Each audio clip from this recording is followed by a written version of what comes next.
So it is 9 o'clock.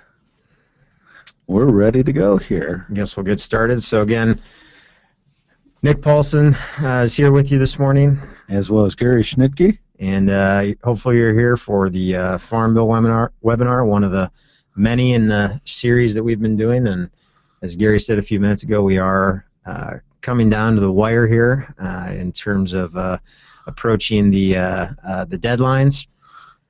March 31st is the deadline now for all decisions. They went ahead and extended that base acre and yield update decision, and then the program choice decision has remained on that March 31st. So just to get started this morning, asking everybody just to let us know if you've actually taken care of your base acre and yield updating decisions. These would be the first two decisions that we've been talking about since for quite a while. Originally had a deadline of February 27th. That deadline was extended to March 31st. Just kind of curious how many of you have actually gone into the FSA office, given the yield information, gotten the signatures that you've needed, and gone ahead and made those decisions. And again, those were the two decisions. Just to give you a little background on what those were, you were given two choices of base acre allocations. They had the same total base acres, but they had differences by program crop. And we would have suggested take the one with the most corn acres. Actually, if you have corn acres, or actually the one with the highest expected yields, program crops. Yield updating. You could Looks like oh yeah, the yield updating decision. Probably the most straightforward decision. Could have taken a little bit more time to actually go through and collect the information you needed in terms of yields, but if you had the choice between your updated and your current payment yield, it was a pretty obvious choice to take whichever one was higher. Looks like the results are in on the poll, and the vast majority of you have gone ahead and made those decisions, so that is good news to hear. We hope most of you had made those by the original deadline, but we know not everybody did. That was one big reason why they extended them, but it looks like, at least in terms of who's with us here this morning, most of you have gone ahead and made those decisions. Just one more question here. And by the way, if you haven't made those decisions, the paperwork is relatively straightforward, and actually the decisions are straightforward as well. Just another question before we get started on some of the content, just to get a feel for what our audience looks like in terms of crops grown. What program crops do you have on your farms? And I believe you can select more than one choice here, so select any or all of the crops that you have base in. We're guessing most of our listeners are probably corn, soybean, and wheat. With maybe some other crops mixed in, but we'll see what the results look like here in a few seconds. In the Midwest, obviously most people have corn and soybeans. Northern Corn Belt, that's predominant. Southern Corn Belt, we have some wheat and some grain sorghum. Then it looks reflected pretty well there in the poll results. You should be able to see those. So it looks like everybody joining us this morning has some corn base. Almost everybody's got some soybean base, a lot of wheat base, and then some grain, sorghum, and some other crops, which is pretty much what Gary just said. So, and I guess the 50% wheat base would suggest we have more from south of us than north of us this time. So, but that's the way it is. So, all right.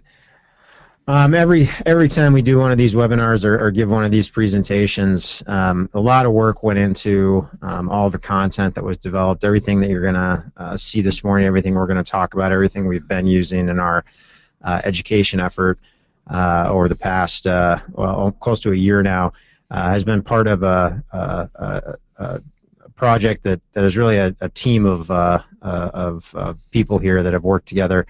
So I always like to recognize the members of our coalition that have really helped, not only in the tool development side, but on the outreach side as well. So we thank all of those people. Also, just to point out those resources, the Farm Bill Toolbox is a website that we've created.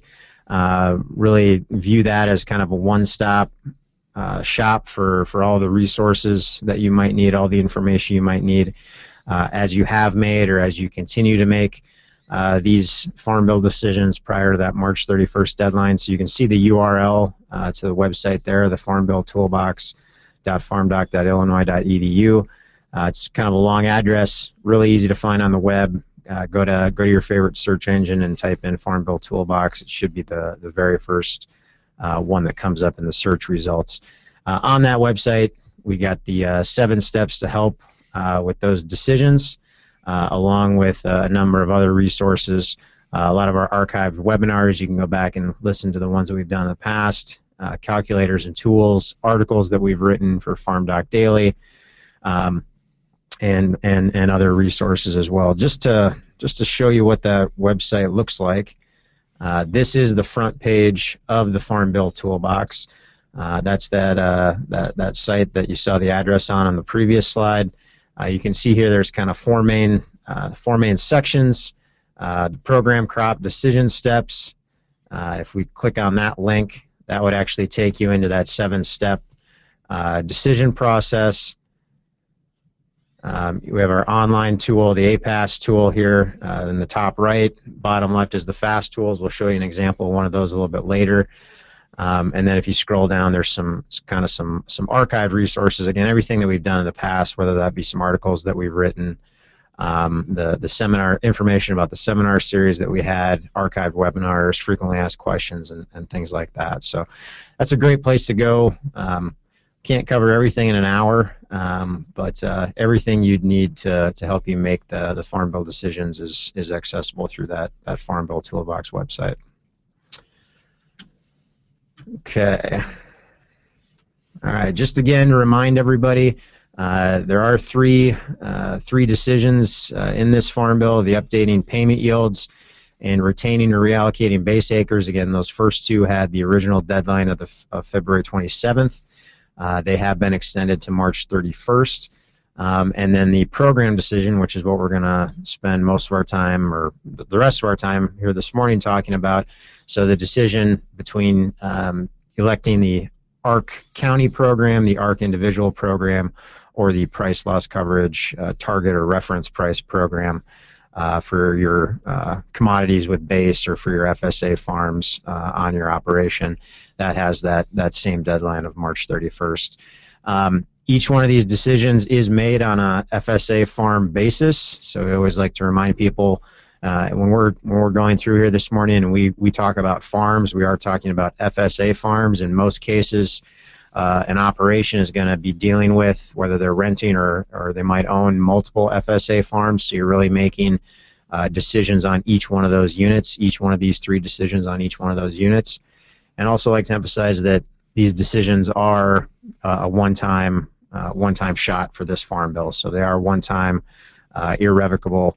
The decisions you make here before March 31st will hold for that farm throughout the life of this Farm Bill, which it will be at least through 2018. 2018, and again, those will follow the life of the Farm Bill and follow the farm. So if you're in a rental situation, you pick up a farm somewhere between now and 2018, you will get the programs that were selected on that farm by the individuals prior to you. Again, we're going to be now focusing on the ARC County PLC ARC Individual decision. That actually is the decision of the individual that has a share in the crop. So if you're the farmer and it's a cash rent situation of that farm, then you would be making that decision. And the landowner really doesn't have to sign off on that decision. If we have a share rent situation, farmer and landowner both have a say in that situation because they both have a share in the crop. So this third decision is really the farmer and the landowner if that landowner has a share in the crop. So the decisions. So I guess we'll just kind of quickly, we've covered the details of these programs in previous webinars. Again, a lot of that information is available on the Farm Bill Toolbox. We'll just do a quick overview of these programs. We're going to start off with the county level revenue program. That is the Ag Risk Coverage County option, or ARC County, ARC-CO. This program is, like I said, a revenue program. For every county and every program crop, there's going to be what they're referring to as a benchmark revenue, and they're going to put together that benchmark revenue at the county level based on the last 5 years of average county yields and the last 5 years of the national market year average price for that crop. They take Olympic averages then of each one of those, which means they're going to be dropping the highest yield and the lowest yield, the highest price and the lowest price over the past 5 years, averaging the other 3 years, multiplying those two averages together. That gives you your benchmark revenue. ARC County is going to be a program that guarantees 86% of that benchmark. So actual revenue in the county's got to fall below 86% of that benchmark to trigger a payment. The payment then is going to be the difference between actual revenue and the guarantee up to 10% of that benchmark revenue. So that's why there's a maximum payment listed there of 10% of the benchmark. And you'll receive that payment, again, either the difference between actual and the guarantee, or that maximum if that is hit, on 85% of the base acres for that commodity. So this is a commodity-specific program. It operates at the county level in terms of yields, uses national prices. It's going to pay out on revenue losses on 85% of those base acres. And again, the key here is it's a revenue program, and there's three keys or three things to remember about ARC County. It's a revenue program. Over time, the guarantee is going to change, because the guarantee is going to change as they roll the yields off and roll new yields on, in the same way with market year average prices. The third key to remember is there is a maximum payment in each year, 10%. To give you a feel for what that would be for corn, that's usually in the 80-ish range in Illinois. For soybeans, it's probably about right around 50 to 60, and wheat somewhere in between there. So so there are maximums, and actually when we look at what we expect these programs to pay, oftentimes it is at the maximum payment. All right, the other program we're gonna focus on this morning is the target price option. So this is what they're calling the Price Loss Coverage Program, or PLC. Again, a program that, you know, a lot of you, if you've been farming for any period of time, probably fairly familiar with how the counter-cyclical program worked. Basically, that counter-cyclical program was repealed and replaced by PLC. The big change here is they've increased the target prices, which they're now calling reference prices, for basically all the program crops. So corn now, the reference price is $3.70 per bushel. Soybeans is $8.40. Wheat is $5.50. What is the grain sorghum price, Gary? $3.95. $3.90. So we saw some grain sorghum listed in our poll. So $3.95 is the reference price for that crop. Again, this program is fairly simple. If that national market year average price falls below the reference price for that crop, payment is triggered. There is a maximum payment. This program only covers from the reference price down to the loan rate for that commodity. Loan rates did not change in this farm bill. So, for example, for corn, you'd be looking at protection from corn prices from $3.70 down to $1.95. Soybeans $8.40 down to $5. So there is technically a maximum payment on PLC, or a range that it covers. The payment itself then would be the difference between whatever that market year average price is and the reference price. You get that multiplied by your program yield, or your payment yield. So those are the things that you could have updated in the first two decisions for this farm bill. And then that payment, just like the ARC County program, is going to be made on 85% of that crop's base acres. So that same 85% payment rate as the ARC County program. And again, the big difference here between ARC County and PLC is a price program, and the $3.70, $8.40, and $5.50 will not change over time. So those reference prices for corn is $3.70. It's going to stay the same from now till 2018. Those are set in statute, so Well, the only way they could change is if Congress would change the statute, and you can guess on that, but my guess is that that would not happen. There's a number of things they would do before they would do that, but those are set in statute, so that it's not likely to they're certain for till 2018. Again, the program yield that you updated or chose to keep or update, that's the yield that influences the PLC payment. If you updated those yields and choose ARC County, that doesn't influence any ARC County payment, or for that matter, ARC individual payment, but we have been suggesting you update those yields even if you check ARC County, because they have a way of sticking around. And they could be, those payment yields, even if you elect ARC County and you don't have any base enrolled in PLC at all, those payment yields won't be used for this farm bill, but they could be used in the future, and you may not have a chance to update them. It's for the next farm bill. So good idea to update those yields regardless of the program that you're choosing, but PLC is the only program that will use those payment yield levels. The other revenue option is the ARC individual program, and we don't mean to completely dismiss this program, but we do think it's a program that is maybe only relevant in fairly unique circumstances. We'll talk a little bit more about those later. But again, this is a revenue program rather than using your county yields. So a couple big differences here between ARC individual and the other two programs. First of all, this is a farm level revenue program in that it uses your farm level yields to develop the benchmark revenue. Second, it is not a crop specific revenue program. It is a whole farm revenue program. So if you're planting both corn and soybeans, or corn, soybeans, and wheat on the same FSA farm that's covered by ARC individual, this program does combine all yields, all prices for those crops to come up with a whole farm average benchmark revenue that takes into consideration all three of those crops. Just like ARC County, it has an 86% coverage level, or 86% of the benchmark is the guarantee. There's also the 10% maximum payment in this program, so similar to ARC County. Actual revenue is compared to the guarantee to determine whether a payment is made. And then the other big difference between this program and the other two program options is that it has a significantly lower payment rate. So if there is an ARC individual payment in any given year, you're only going to receive that payment on 65% of your base acres, compared with that 85% payment rate for ARC County and PLC.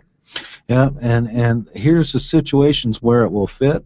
Generally one crop on the FSA farm. So if you have a continuous corn situation, that might fit better for that one FSA farm, and very variable yields. So the typical sort of situation you would think about is if you have bottom ground, which generally yields pretty well, but then in the years in which it floods, it has close to crop failure.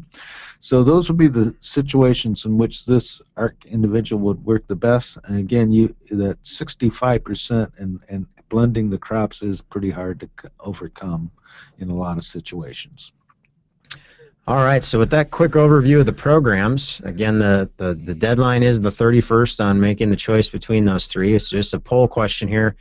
How many of you have actually gone in and completed your program choice farms? So actually gone in and elected ARC County, PLC, or ARC individual for your FSA farms. The reason why I asked this question is even if you completed it, you could still change it, and actually you could change any of those decisions until March 31. I don't know if the FSA local office would be happy with you if you did, but you could. By the way, we've heard very good things about the way FSA has gone about handling this program, and that the process has been pretty straightforward, pretty streamlined, and that's exceptional given the complexity of this program in the short time we had to roll it out. And here's your answer. It's a coin flip, 50-50. Looks like 50% have gone in and done this, 50% haven't. That is an increase in terms of when we've asked that question over the past couple weeks. So it is good to see more and more people trickling in and getting that decision made. Again, I would not count on this deadline being extended. Yep. I wouldn't have necessarily counted on the other deadline being extended either, but there is a real penalty in place if you do miss this. So I would not delay this and assume or count on the fact that this would get extended, because if you fail to make the deadline, you are defaulted into a program, and that program is price loss coverage, but you will give up the option to receive any payments for the 2014 crop year. And at this point, there could be payments even on that PLC program for crops like corn and some other crops, probably not on beans and wheat, but there could be some big payments in the other programs. So really kind of an important thing to go in and make sure you make that decision. Not going in and being defaulted into PLC is different than going in and electing to be in PLC. The difference is you give up those 2014 year payments. If you do not. And so, and also, just you could have chosen not to fill out the base acre and yield forms and still done this program choice. And we would always suggest doing the program choice forms, because you won't get 2014 payments if you do not do those forms. All right, so that kind of gave you the brief overview of how the three programs work, and that takes us, again, through those three farm bill decisions that you'll be making at the FSA office if you haven't already. The other thing we always like to cover here is just say a little bit about SCO. We've talked about this crop insurance program, the supplemental coverage option program, in more detail in some of our earlier webinars. But just like to always mention it here, because it is somewhat related to your FSA program decisions.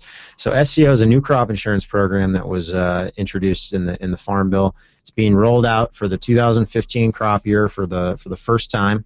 We're actually past the deadline here, so for a lot of you, or most of you, this is probably irrelevant for 2015.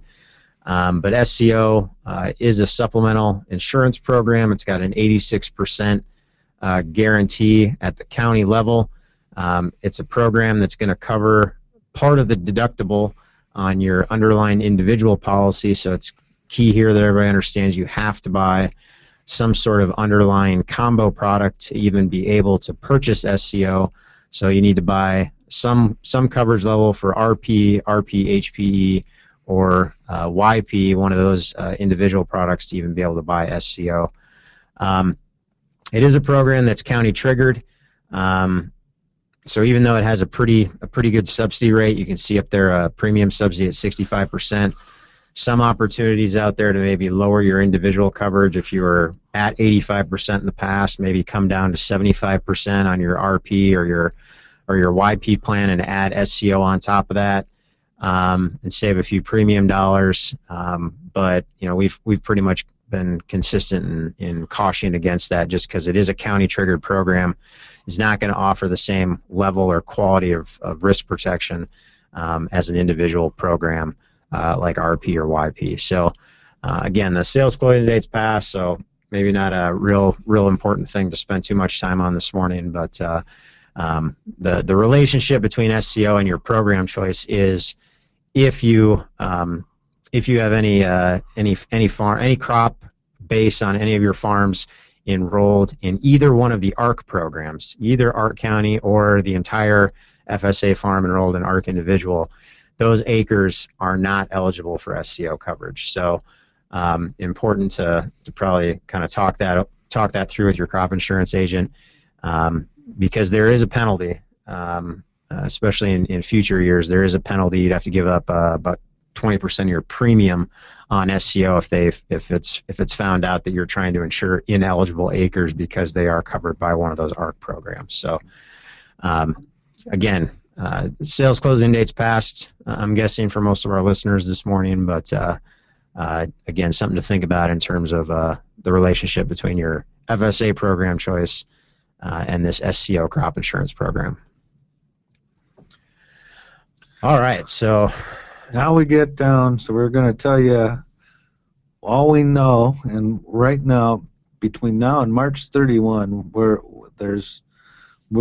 we have everything we're going to know about this decision, or prices and yields. Nothing's going to be revealed to us that we don't know already. So how are you going to decide between ARC County and PLC? And again, you can, just to set up the decision, you can make this decision by crop. So if you have an FSA farm with corn, soybeans, and wheat on it, you could enroll corn in ARC County, soybeans in ARC County, and wheat in PLC. Yep, see, and that's within the same farm. So you can mix and match programs across crops on the same farm. You can mix and match programs on the same crop across farms. So you could have your corn base in one farm enrolled in ARC County. You could enroll your corn base on another farm in PLC. So a lot of flexibility here because these two programs are crop specific. If you do choose to enroll a farm in ARC Individual, it will be all crops on that farm in ARC Individual. And if you have two FSA farms and you enroll them both in ARC Individual, they'll be averaged together just like the crops are averaged together. All right, so comparing ARC County and PLC, we've got kind of three points here, and I would say that they're kind of in the order of importance as we see them in terms of the three main considerations in comparing these programs. Probably by far the most important one is what your price expectations are over the next 5 years. Again, these programs, all three of the programs, really are using the same national marketing year average price to determine whether payments are triggered. So what are your price expectations for what that marketing year average price is going to be, at what level that's going to be at over the next 5 years? That's a critical thing to think about here, and we'll talk more about how those expectations might shift you towards one program or the other as we continue on here. The second thing to think about is the yield side of the equation here. So again, both those ARC programs are revenue programs. Those are programs that a year like 2012, where we had very low yields throughout much of the Corn Belt, but very high prices, would still potentially trigger a payment because of those big yield losses. Whereas the price loss coverage program, there would not have been any support from that program because it really does take a price decline to trigger PLC payments. And then finally, again, that SCO factor. How does that SCO factor into your decision? If SCO, that new crop insurance program, is something that you want to use, you are going to be limited in terms of the program choices to PLC. Anything enrolled in either one of those ARC programs is going to be ineligible. And I would just say, if you are currently taking an 80 to 85% RP policy, or even a 90% ARP policy, SCO is going to have limited use to you. You're getting practically all of the revenue protection you can with the RP or ARP. So if you're there, probably that SCO should not be an important component of this decision. If you're taking 75% coverage level and you are in certain counties, you may be able to get up to 86% at lower cost than going up with RP, but those are kind of limited. And this one, SCO, might be more for wheat, because many states, Illinois being one of them, is that you can only get a 75% RP policy. All right, so like we said, kind of three things to think about. Price expectations are probably the most important consideration in comparing these programs. So what are your price expectations? And this will kind of help to maybe set up what we talk about in terms of where prices have to be to push you towards one program or the other. So what do you think the price of corn is going to average over the next 5 years? Do you think we're going to be less than $3 per bushel, $3 to $3.30, $3.30 to $3.70, $3.70 to $4, or over $4? Again, average over the next 5 years or through 2018.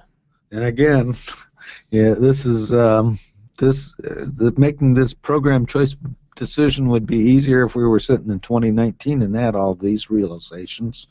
but those price realizations and where you believe that those prices are going to be at is pretty key to determining whether ARC County and PLC is going to make the higher payments. Also, where those prices are is probably will influence the risk that you're most concerned about. So both of those things. So we're getting close to the voting end. All right, it looks like the vast majority, at least are looking at corn above 330, and really the majority, about 75% of you think above that reference price. So, and obviously, if it's going to be above the reference price, that would probably tend to push you towards ARC County. And as we'll talk about here as we move forward, even in that 330 to 370 range, we're probably still looking at most likely ARC County being the program that's going to trigger higher payments in most situations over the next 5 years. So let's ask the same question then for soybeans. Okay, so where are your price expectations? Again, average price over the next 5 years for soybeans. and again, where we're at here will depend a lot on which one of these programs you would expect to make the higher payments, and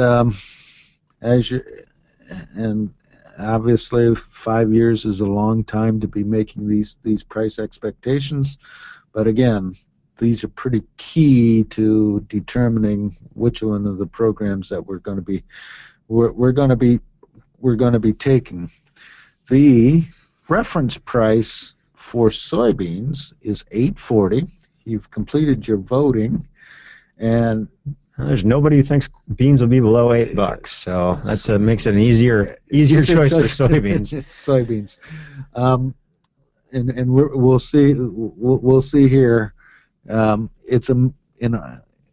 we go through this, you'll see that it's a pretty easy decision to go ARC County soybeans. Corn, you may have to think a little bit more about because the reference price is $3.70, and wheat as well. And wheat as well. All right, so we got your, I guess those who are listening this morning, we got your expectations for where prices are going to be over the future. So in the next 3 slides, we're going to take a look at and just show you the various expectations that we have from some of the nationally recognized sources for some of these marketing your average price forecasts. So what you see on the screen here is just the different forecasts for these marketing average prices for corn. So the kind of the white line here is the forecast from the Congressional Budget Office.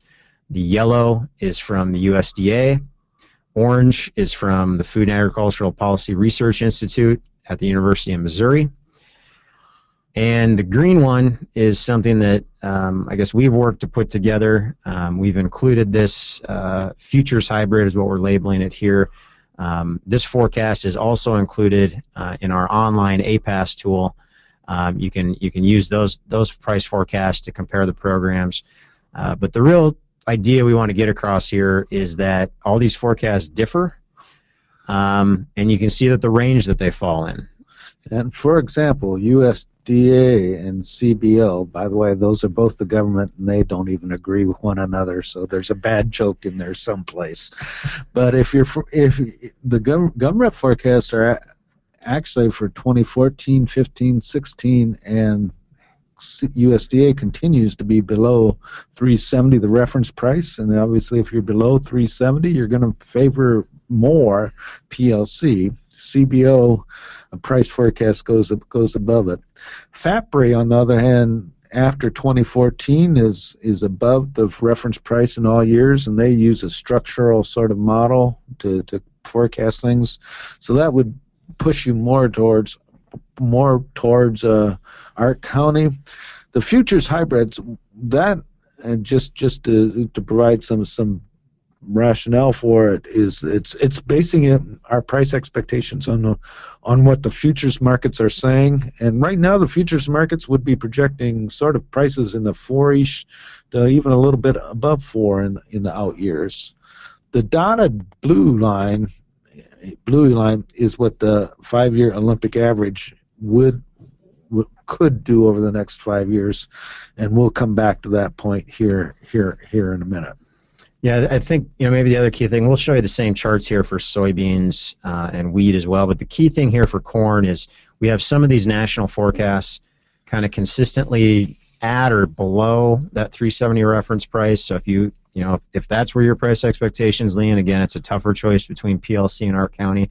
We have a couple of those forecasts looking at prices above the reference price. In my opinion, I don't think this is difficult to say that ARC County is probably going to be a more popular program choice if that's where your price expectations are. And that blue line is, again, that 5-year Olympic average. You can see the level of price protection that is built into that benchmark revenue for the ARC programs starting now is $5.29 per bushel. That's significantly higher than the reference price. But if we continue to see these low prices, which really all of these forecasts are looking at lower prices than we've seen the last 5 years, we're going to see that benchmark price come down for those ARC programs. And that's what that blue line shows there. We've got a question here on the futures hybrid. Is basis included in that? Yes, it is. Yes, so that's an Illinois basis, the marking your average. The basis between what we see Chicago futures and what we see for that marking your average, there's an average historical basis built into that. And it's about 14 cents, as I recall. So the market year average price is typically about 14 cents below what the futures price would be. All right, here you see the same forecast plotted for soybeans. Here again, it's a bit easier choice. Only CBO's forecast has any year's expected price going below that reference price on soybeans, which is $8.40. So again, most sources of information, most expectations are that soybean prices will stay above that reference price, would tend to shift more people towards that ARC County program. A little easier decision for soybeans here. But again, that Olympic average, if these price forecasts are correct, we will see that Olympic average come down. That'll tend to reduce the revenue guarantee on that ARC County program moving forward. Again, relative to the reference price, most people are projecting, and the market is projecting prices above $8.40. A key date for this will be the planting intentions report. See what actually does. Farmers will plant. Fortunately, it's March 31. So. Which is, again, the deadline to make the decision. So that report will come out with basically no time for any impact on the decision. So wheat, not as straightforward as soybeans, and in fact even a little bit different than maybe some of the difficulties in looking at corn forecasts. So for wheat, we're basically almost to the end of the marketing year. We pretty well know that wheat price is going to be in the $6 range. Almost certainly going to be above the $5.50 price for the 2014 marketing year. But as we look out in the future, most of these forecasts are projecting wheat prices below that reference price, with the exception of the futures hybrid kind of right at that reference price in 16, 17, and 18, and FAPRI prices rebounding slowly up above the reference price by 2018. Same thing on that Olympic average. So the price used for that ARC County or ARC individual price component, we would expect that to come down due to these lower price expectations for the future. But again, for wheat, I think the decision is going to be: do you take a program that maybe you almost know that you're going to get a payment on this year, maybe with ARC County, maybe it depends on where you're at. Or do you bet on a program that looks like it might pay out more in the future, which would be PLC in this case? So let's go to our spreadsheet now and just illustrate this. All right, so we're going to go to a spreadsheet and just show ARC County versus PLC. We now have Illinois, McLean County corn in here, and if anybody wants to see a particular county demonstrated, type it in here, and the first one that gets their county typed in, we'll do an analysis of it. But just talk. So this program is going to project what ARC County and PLC will pay over the next 4 years, and why don't we just take them through the 2014 14. Sure. So so we don't have any suggestions coming in, so we'll just stick with McLean County. This is in Central Illinois. So for 2014, the years that matter are the 2009 through 2013 crop years, both the yields for the McLean County and then the national market year average prices. If we take the Olympic average of those 5 years, we get 172 bushels yield. That's dropping the high yield in 2013 and dropping the low yield in 2012. And we got that 529 price for corn. That's dropping the low in 2009 and dropping the high in 2012. Multiply those together, that gives you the benchmark. 86% of that is the $782 guarantee in McLean. Right now we've got a 218 bushel yield for 14. That's what NASS came out with. Gary, is that correct? That's correct.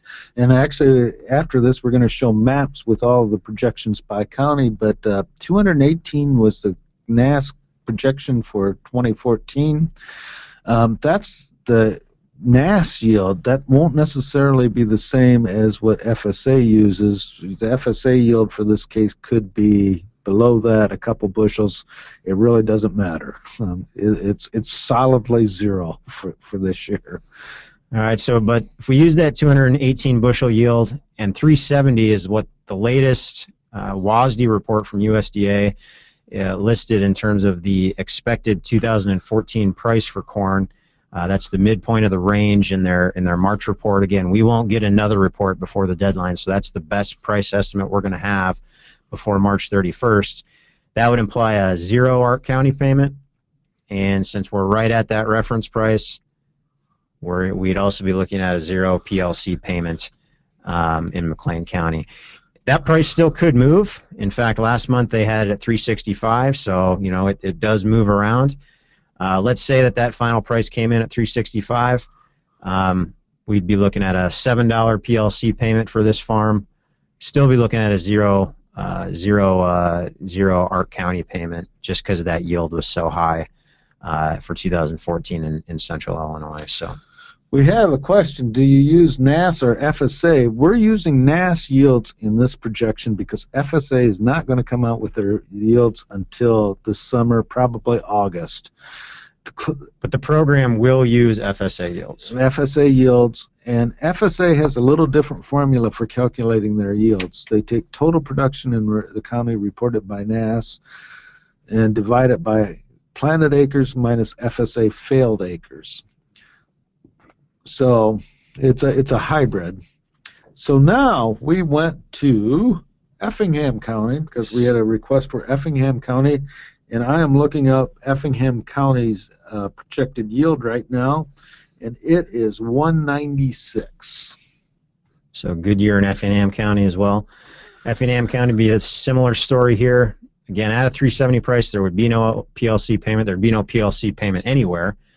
And in Effingham County, if that 196 yield holds, the 370 price holds, we'd be looking at a $0 payment in Effingham as well. Put a 365 in there. If we go down to 365, $3 payment on ARC County and a $7 payment on PLC. So there could be modest payments on corn in Effingham County if we have prices below that 370 benchmark. Again, we're right at what USDA is currently projecting a 370 benchmark. So, and typically those NASS yields will be within a couple bushel of those FSA yields. So maybe in terms of program payments, maybe that could come down to 194. That would increase the ARC County payment a bit compared to 196, but again, high enough yields in a lot of Illinois, which is what we're going to take a look at next for 2014 to basically go to a $0 payment on that ARC County program as well. So let's put in here 2015, 2016, 2017, 2018. We let's go to 350 just to show what happens. if you average 350 over that period, and we're not going to, the yields in here come in pretty close to the trend line yields, but if we had 350 corn, we would have some pretty large payments on Ark County in the initial years, and roughly at 340 we would have a break-even price of where you're breaking even between Ark County and PLC. So you can see there, sort of in that range is where Ark County and PLC will break even. All right, so let's show them some of those maps, Gary, that you put together. So if you want to talk through these. So this, and again, FSA yields will be the official. They won't release those until the summer. Here is a look at the map where we've estimated payments using NASH yields and a 365 market year average price. The blue areas are those of which aren't projected to get any payments, and that's northern and central Illinois, southern Missouri, or southern Iowa and Missouri. And this is 2014. Obviously, you shouldn't be making your decision solely on 2014, but this is where we're likely to see those payments. We'll see payments over $60 an acre over much of the rest of the Corn Belt in Ohio, northern Indiana, Michigan, Wisconsin, northern Illinois, Iowa, Minnesota. You can see that there's large areas where we'll have $60 in overpayments. Again, central and southern Illinois as well as Missouri was sort of the epicenter of the best yields of the year, and that's going to cause, and here they are. And we can see that here in Gary's map. So again, the pattern you see here in payments, the big Ark County payment counties are basically areas that didn't see the huge yields that we saw kind of in the heart of the Corn Belt here in central southern Illinois, southern Iowa, central Indiana. So again, you can see here the dark blue areas are where yields were very much above trend, and those are the areas here in dark blue where we saw in the previous slide that we're expecting our county to payments to be zero or very small. Yep. So it's basically a yield kind of driven scenario here for 2014 with that ARC program, and there were yields that were high enough to overcome the low prices that we had relative to that benchmark price. Again, it's really driven by how your county did on the yield side. Just to really illustrate that, we kind of have a tale of two counties here. These are two counties in Illinois. McLean County is the example we looked at in the spreadsheet. DeKalb County is on the right. That's up in northern Illinois. You can see here in McLean County, because of that 217 bushel yield right around that in that area, we'd be looking at a zero Ark County payment at a 365 price, maybe a $7 PLC payment, compared to DeKalb County that still had an outstanding yield year, but wasn't as far above trend with 192 bushels per acre, and they're projected to come close to hitting the maximum Ark County payment. So it just shows you how big of a deal the yields are making, or how big of a factor yields are in the Ark County program for 2014. So good yields in a lot of places, really good yields in some places, and where we're seeing Ark County payments be basically zero versus the maximum, depending on which type of county that you're in. Over the rest of the time period, here's what you're looking at for Ark County and PLC payments for corn. This is from the APAS sample farm system, and this would be from 2015 through 2018. And over those periods for corn, we're looking at payments here in the $20 to $40 payment range for over much of the country. 2015, actually, if we project 2015 payments, there's roughly a 75% chance of a corn payment, Ark County corn payment in 2015. And I think the big factor behind that is we're gonna continue to have a real high benchmark price relative to where the market expects price to be, or where a lot of these price forecasts are. So, assuming we go back to a normal yield year, which I think is the best guess anybody can make, with those lower prices and more normal yields, we'd have some big ARC County payments in 2015. Yep. So here's soybeans, and all right. So we're doing this soybeans versus next here. Here's 2014 payments for soybeans, and you can see most of the areas are zero. Zero around the area. There are some counties in Iowa, Minnesota, northern Wisconsin, and Nebraska where we're looking at ARC County payments for 2014. There could be, again, if we're projecting right now for 2015, many counties would receive a 2015 payment, and that again is the same price phenomena that's going on. The benchmark price for soybeans right now is $10.28, and the outlook for prices is sort of in the nine-ish area, 950, 980, 10, right in that area, and that's a large enough drop to trigger a payment. Do have a question on the ARC County program, again related to that maximum payment. It is 10% of the benchmark, correct, Gary? So it is 10% of that benchmark. The guarantee is 86% of the benchmark. So it's 10% of the Olympic average yield times the Olympic average price, that benchmark revenue. And if you're looking at our tool, we multiply those payments by 85%. So to put it on, because you're only getting paid on 85% of the base acres. Here's wheat and 2014 payments.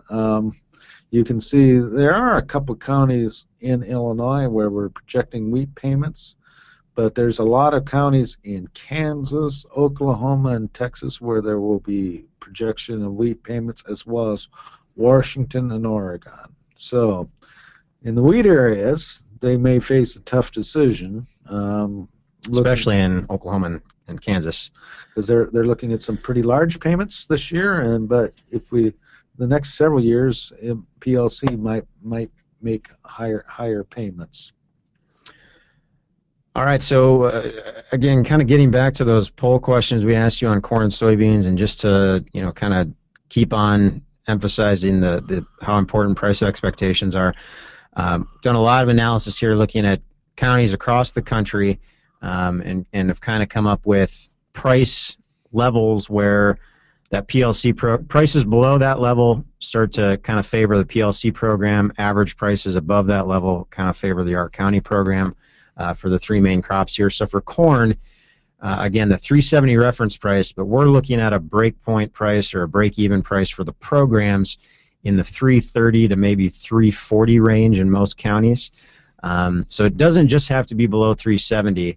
It really needs to average kind of well below 370 over the next 5 years before PLC on average will pay out more. For soybeans, again, that 840 reference price, a break-even price of around 780. So you'd really have to be looking at prices below $8 or that 780 range before PLC starts to make more sense in terms of expected payments. And then wheat is basically kind of right at that reference price, again, which is where a lot of the forecasts are hovering around. So kind of with wheat, again, it's kind of it's a difficult decision, I think, for corn, a fairly simple decision for soybeans, and a difficult decision for a different reason for wheat, just because in some areas you might be trading off a 2014 ARC payment for the potential for bigger PLC payments in future years, just based on where some of those price forecasts are. So those are kind of the break-even prices that we've seen.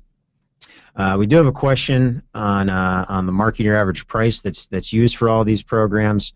And so I'll just kind of explain the market year average price real quickly here. I think it'll address that question that we're getting. Market year average price for corn and soybeans runs from, it's an average price that's measured from September 1 through August 31st. So the 2014 marketing year is what we're in right now. That started September 1, 2014. It'll end August 31st of this year, of 15.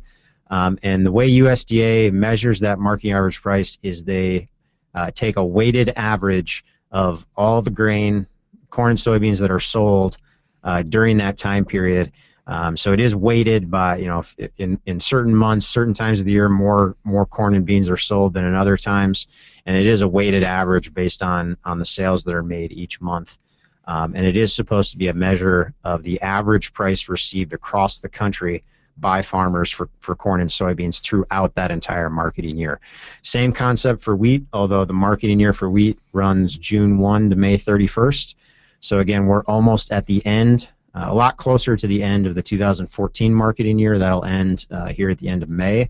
The 2015 marketing year will start June 1. Again, for corn and soybeans, we're probably seeing most of the marketing's made already. I would guess somewhere in the 65% range, probably, but we still have those last part of the years to go in there. Other question is something I guess we don't necessarily cover in the slide, so I'll just quickly answer it here. Is it correct that the max program payments, or the payment limit is $125,000 for each individual? That is correct. That is the total payments received for all programs. The payment limit on that is $125,000. Technically, the language is per entity. So if you're a sole proprietorship and you have a spouse, you could basically double that to $250,000. But it is per entity on the farm. Obviously, a partnership would have, each partner would have the $125,000 payment limit. The other part of that question was about adjusted gross income limits for eligibility to receive those payments, and yes, that is $900,000. So that is a change from its previous level in this farm bill as well. So the question came in about market year average price. If you have a HTA, and what do they report? They report the cash that is paid to the farmer. So just think cash paid to the farmer. And let me give you another example of this. Let's say you have a futures contract for delivery in January, and this year you got lucky and you had that futures contract and you forward contracted for delivery at 420. They would the January price would include that 420 sale. All right, so a couple poll questions here before we wrap up. So based on either what the decision you've already made, half of you say you already signed up. Based on what you've heard this morning, all the information that you've collected over the past few months, which way are you leaning for your corn base? ARC County, PLC, or a mix of programs? So just getting a feel for where the audience is at, there's just where are you leaning here? And if you're an ARC individual person, I guess you could. We're going to ask that question. We're going to ask that question separately, but so if you're ARC, you can abstain right now. Abstain, I guess. Or if you're doing ARC individual on one farm, you can answer for ARC County PLC for the other farms. All right. So voting is in. 89% ARC County, 0% PLC, 11% mix of the programs. So. All right, we'll ask the same question now. We have it up for soybean base, and the question should be available now. So for your soybean base, which program are you leaning towards? ARC County for all soybean base, PLC for all soybean base, or a mix of the programs on your soybean base acres? And if you're going to mix programs, PLC and ARC County, one of the items that you can use to make the decision on which farm to put in ARC County versus PLC is the program yield. And all else being equal, you would want to put the farms with the highest program yields in PLC, because if you have higher bushels, you're going to make a higher payment on those. So 92% ARC County, 4% PLC, 4% a mix of the programs. All right, now just real quickly, the ARC individual program. Again, we don't want to push people away from this. It's something we think everybody should consider. I think we just don't think it's going to be the best choice or used in a lot of cases, but there are some unique circumstances, and you very well may fit into those unique circumstances where ARC individual is the best program. The big challenge with this program is, again, the difference in the payment rate here between this and the other two choices. So again, you're only going to receive a payment if it's triggered on 65% of your total base acres versus 85% of the total base, which is the payment rate on ARC County and PLC. The other issue or challenge with this program is that it's a whole farm insurance-like program.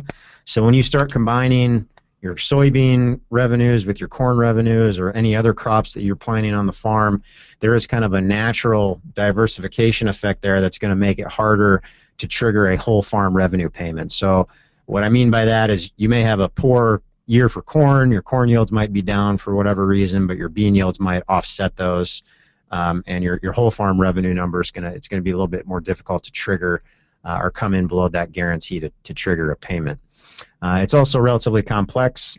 It will require more reporting. You are going to have to provide farm level yield information, both to determine your guarantee each year and then also to determine if payments are made with your actual yields for that year. So, Gary, maybe you want to talk again, just quickly mention those unique circumstances we think where this program might fit.